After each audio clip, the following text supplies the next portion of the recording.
Hey everyone, it's Clint. Welcome back to Sweetcast. During this episode, I wanted to talk a little bit about women in comics.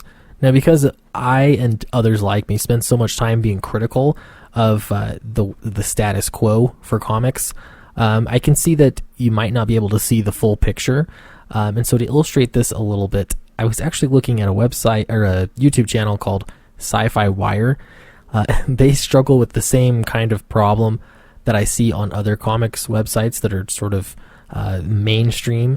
They have a lot of subscribers, or we'll say a decent amount of subscribers and very little views comparatively. So first, this is I wanted to have a clip here from comic book artist Colleen Doran.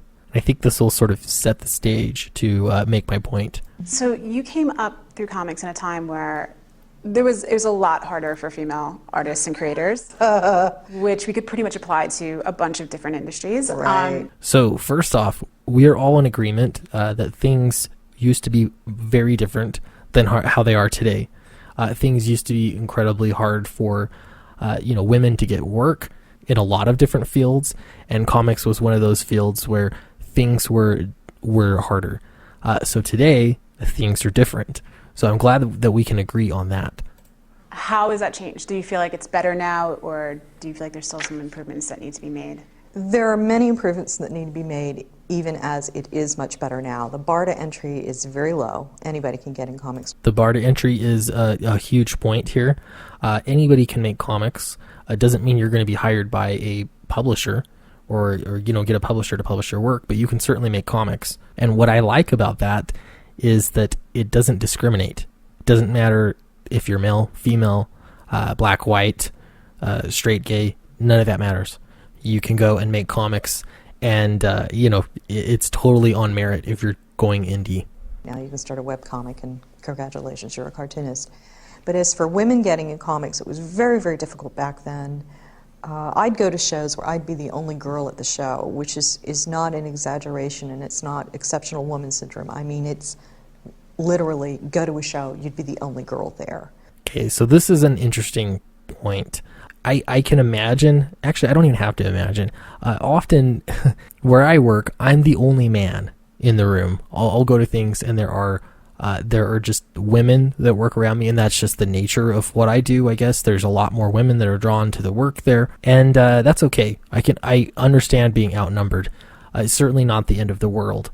Now, when you're outnumbered, what do the men, or in my case, the women, how do they treat you? And how does that affect your work, or how does it affect you from getting work in the future? And people looked at you funny, and the attitude was girls can't draw comics. And I actually heard from male editors that women are not visual, which is why women don't like porn. Therefore, yeah, I got news for them. No, so much to unpack right there. So much to unpack. But I swear to God, I heard this, and from more than one editor, that women can't draw because women are not visual. And because they're not visual and cannot process visually, they can't tell a story, and this is why girls don't like comics, and it was complete BS. So I agree with her there that those statements are completely false, and it's nonsense. Now, I don't know anybody, and if you're out there and listening, if you believe that women can't draw comics, like there's some kind of deficit, and they actually can't draw comics, I'd love to have you on and have a debate. I disagree. There's a lot of female artists and writers for that matter. They all have different skill levels, and for sure you can have professional quality artists that are women. I don't know anybody that is actually arguing that point today. In today's day and age, things have definitely changed. So the problem I have is that there seems to be this conflating of things in the past, or how they were in the past, and that's like the reality for how things are today. This is where we disagree. So someone here like Sue DeConnick, you may be familiar with this interview here. I'm going to show a clip from it. And first, I just wanted to point out, look at the ratio here, 100 likes and 760 dislikes.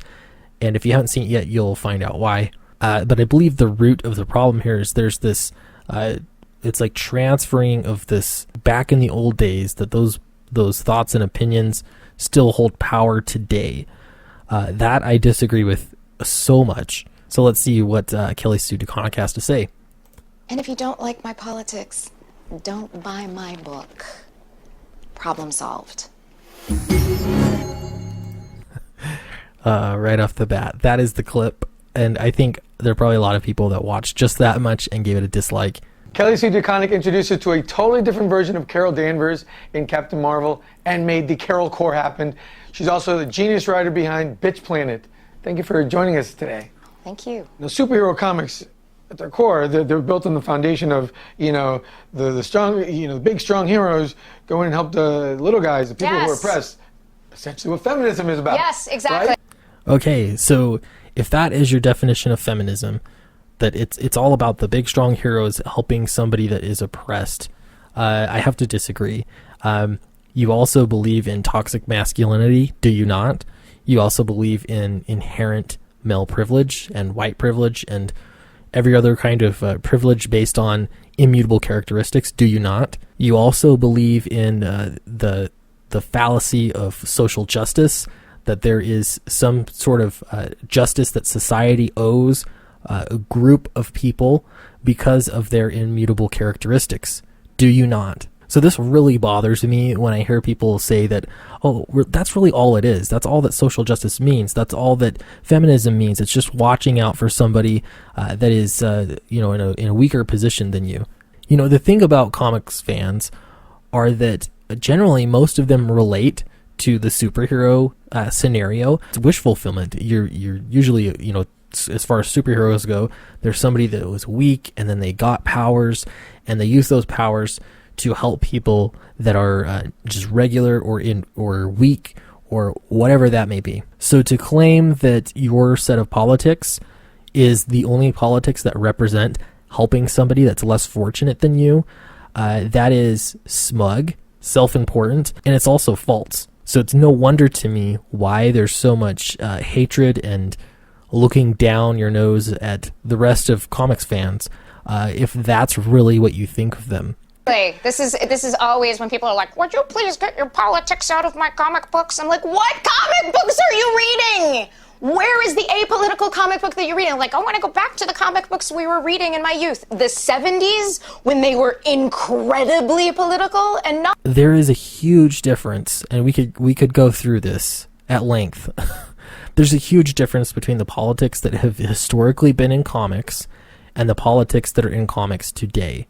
And I've done videos on propaganda in comics. No doubt in history there have been comics that have been straight up propaganda. The sad thing is, though, is that you'd think that today, where people are a little bit more educated and they realize that there are media companies that are doling out this education, they recognize where it is. The truth is, comics readers do recognize it when they see it, hence the downvotes. So this is where things don't jive for me. Because we heard that in the past, comics were a place where it was just a boys' club, and it was really hard for women to get work there.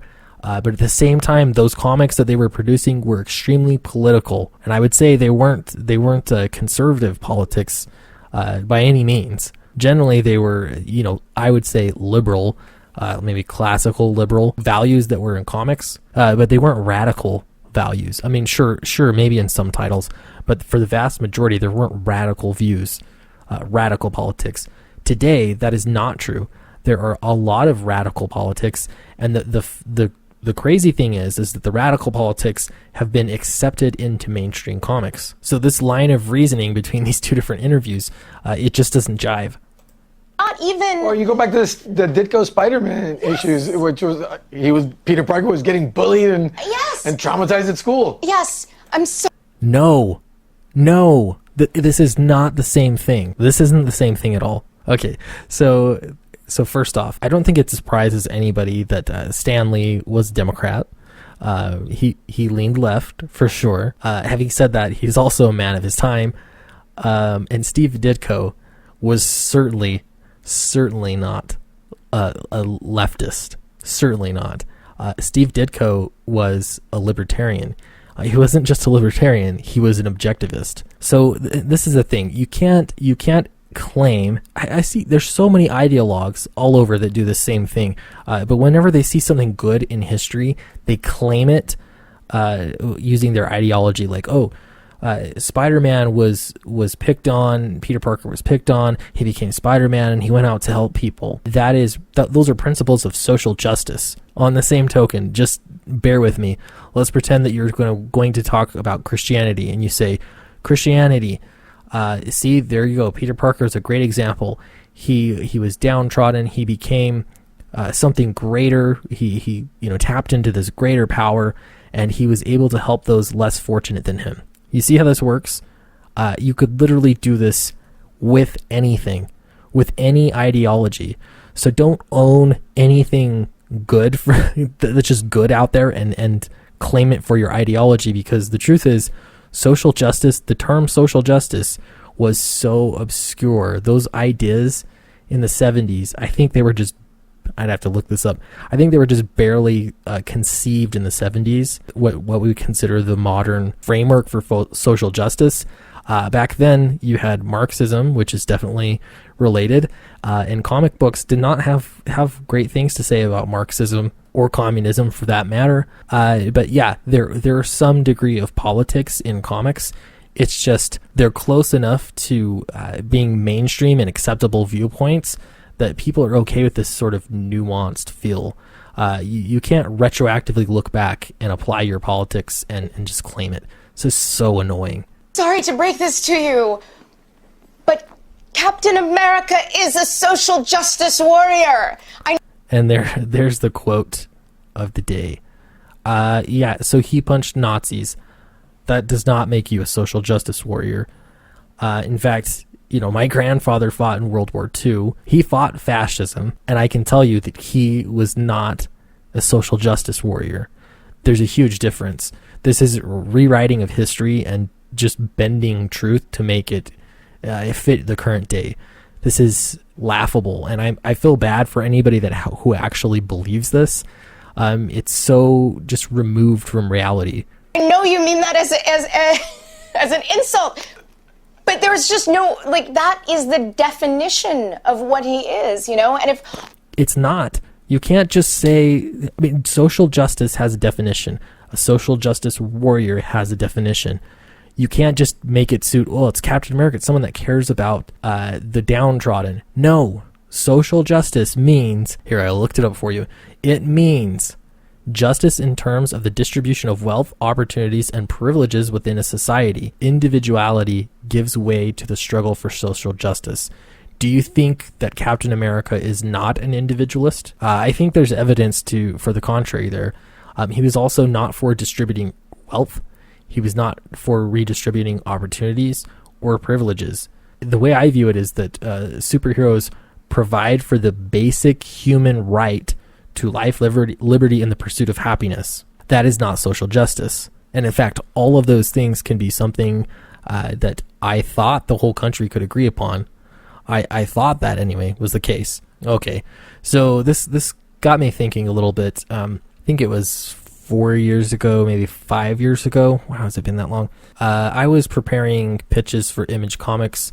I was really into Image, not as a reader, but I was into the creator-owned aspect of Image, and I liked that they had so many criticisms for Marvel and DC. And so I liked a lot of what Image was about and the direction that they were going.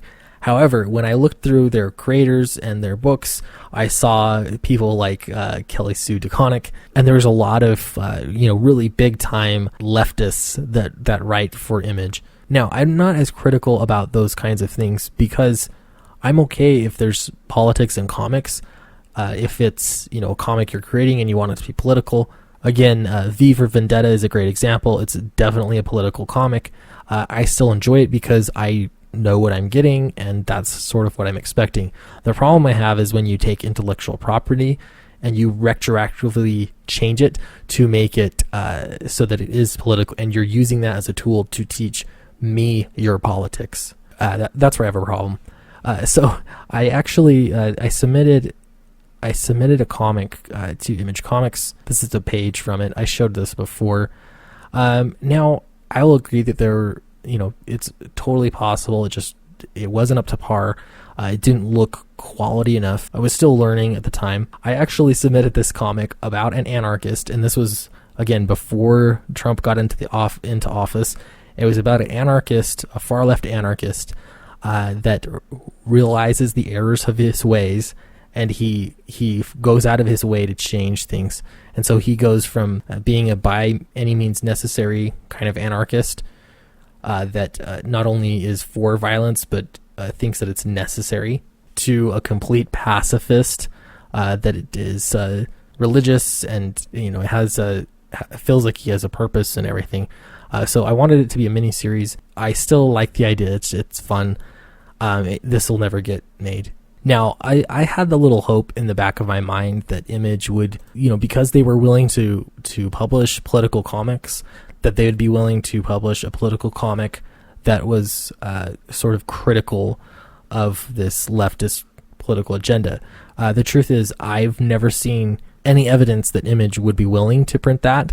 And so this takes us full circle. If we're okay with politics being in comics, if politics have always been in comics, and it's one of those things where if you like it, read it. If you don't like it, don't read it. If that was the case and it was treated in a symmetrical way, then I think you'd have less people upset about it. The problem is that it's not treated in a symmetrical way. And this brings us back to Steve Ditko. I mentioned he was an objectivist. He was not a liberal. He was certainly not a social justice warrior. He was a believer of Ayn Rand and her philosophy. And he incorporated some of his ideas into comics for sure. And in his own creator-owned comic, Mr. A, this is a great example of his ideal hero through an objectivist lens. Now, this isn't something I would be super interested in reading because this is no holds bar, complete freedom to write exactly the kinds of politics into your comic as you want. From a historical perspective, I definitely give it some respect, and of course I give Steve Ditko some respect for sure. But the funny thing to me is that Steve Ditko did not have this kind of freedom to add his perspective and point of view when he worked at Marvel, when he was writing Spider-Man. So at the same time that Kelly Sue DeConnick is all for Steve Ditko writing social justice stories, or from her perspective, what are social justice stories, she wasn't okay with Steve Ditko telling the story that he wanted to tell. He was literally being oppressed by Marvel Comics from delving deep into his politics in his writing. Now, don't get me wrong. I don't want to read anybody's ideologies in comics. I want it to be fun. I want you to let me do the thinking and draw my own outcomes. Don't tell me what I should believe. So I don't think that Marvel did anything wrong by sort of keeping Steve Ditko, I guess, following along the path. But when that's used as an excuse to then insert your politics into comics today, that is extremely disingenuous. It's not the same thing. But I have been known to be wrong before, so let me know what you think in the comments below. I'd love to hear it. Thoughts on Kelly Sue DeConnick, thoughts on Image Comics. If you haven't yet, please subscribe. It really, really helps me out. I'm not kidding. Having the subscribers is a great help. And if you're interested in following me on Twitter, I'm at CastSuite. I'd love to talk to you there. Thank you so much. Talk to you later.